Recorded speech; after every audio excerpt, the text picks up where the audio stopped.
Hello, hello. Okay, here we are. Welcome, welcome, welcome. Today is episode 10 of The Thriving Creative, and the subject is creative confidence, building courage to share your art. And it's really going to be, I'll be talking about how to build the confidence to promote and sell your creative work.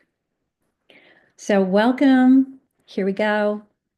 What would your creative career look like if you felt genuinely confident sharing your work with the world? For so many creatives, self-doubt, perfectionism, and imposter syndrome hold us back from confidently showing up, promoting our work, and owning the value that we bring to the table. In today's episode of The Thriving Creative, we're talking about how to build real creative confidence, the kind that helps you step into the spotlight, share your work with pride, and invite opportunities into your creative life. I'll also share stories of contemporary artists who have embraced their creative voice, even when doubt and fear tried to get in the way, and how you can do the same. Let's get started. Welcome back to The Thriving Creative.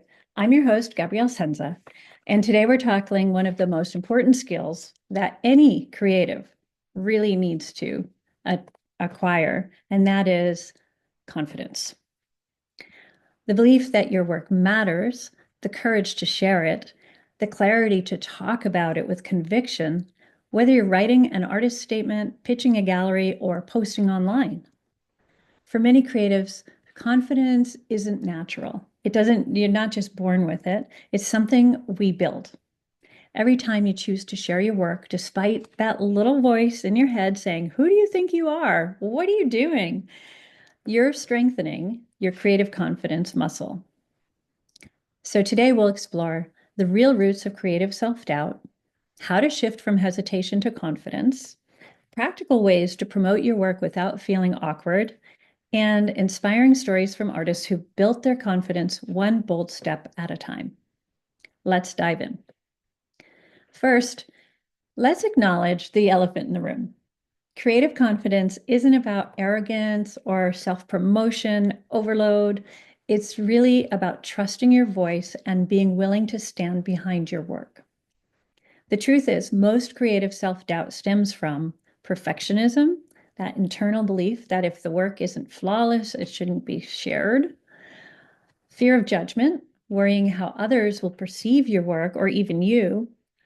And comparison paralysis, feeling like your work doesn't measure up to someone else's polished portfolio, for example. But confidence doesn't come from external praise. It comes from developing an internal trust in your own creative process, knowing that your work has value because it comes from your unique perspective, story, and voice.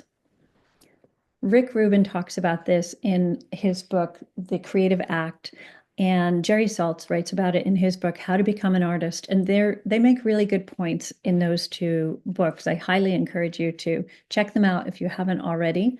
There's wonderful wisdom and advice in those two books. And I'll try to remember to link them in the show notes over on YouTube. So let's take a look at a couple of contemporary artists who have leaned into courageous visibility, even when their work challenged norms or required their own deep vulnerability. Mickalene Thomas is known for her bold, larger-than-life mixed media portraits celebrating Black womanhood, power, and sexuality. Her unapologetic style wasn't always met with immediate acceptance, but instead of shrinking back, she leaned into her artistic expression. Through her work, Thomas has redefined who gets to be seen in fine art spaces, and her confidence has opened doors for countless other artists.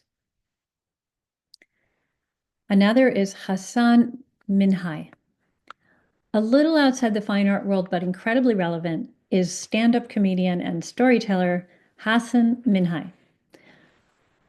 He built his career by sharing deeply personal stories of immigration, identity, and belonging.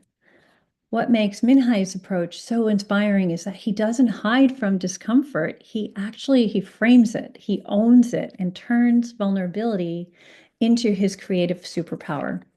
His confidence isn't bravado. It's the result of showing up fully, even when it feels risky. Another one is Shantell Martin. Visual artist Shantell Martin's signature black and white line drawings have appeared everywhere from galleries to public installations and even collaborations with brands. Her confidence came from embracing her authentic creative language, those simple, free-flowing lines, and believing they were enough. Martin's career took off not because she tried to fit into an existing mold, but because she confidently leaned into her own creative voice. So, how do you develop that kind of creative confidence for yourself?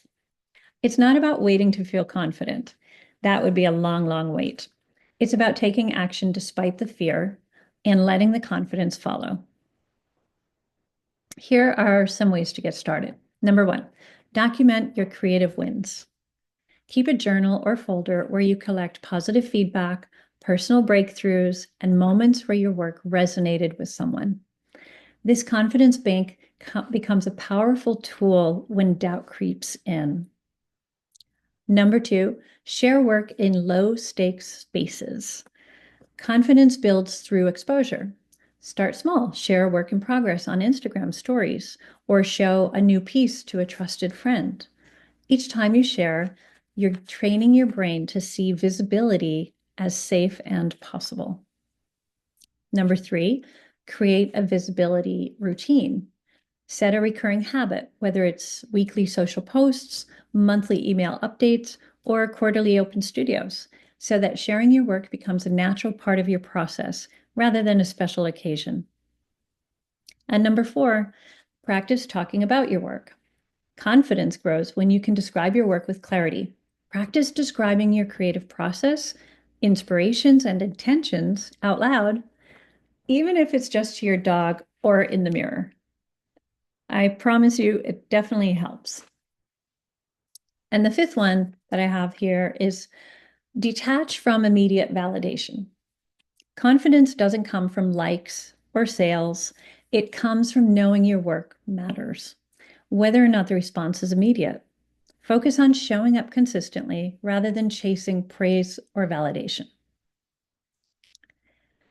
So this week, I want to challenge you to take one small action that pushes you outside your comfort zone.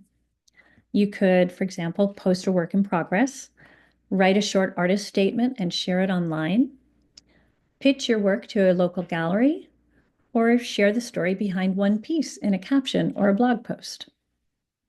Creative confidence isn't built overnight, it's a practice. But each small step adds up to a more confident, courageous, thriving, creative life. Confidence is a muscle, and every time you share your work, you're strengthening it. If you want extra support building your creative confidence, I'm opening up a few creative confidence coaching sessions this month. Together, we'll work on your visibility, messaging, and mindset so you can share your work with courage and clarity. Check the link in the show notes to book your session and keep showing up for your art. The world really needs it. Thanks for joining me on this episode of The Thriving Creative. If this conversation gave you a confidence boost, please share it with a fellow creative who needs the reminder that their voice matters too. And until next time, stay bold, stay brave, and keep creating. Thank you. Mwah.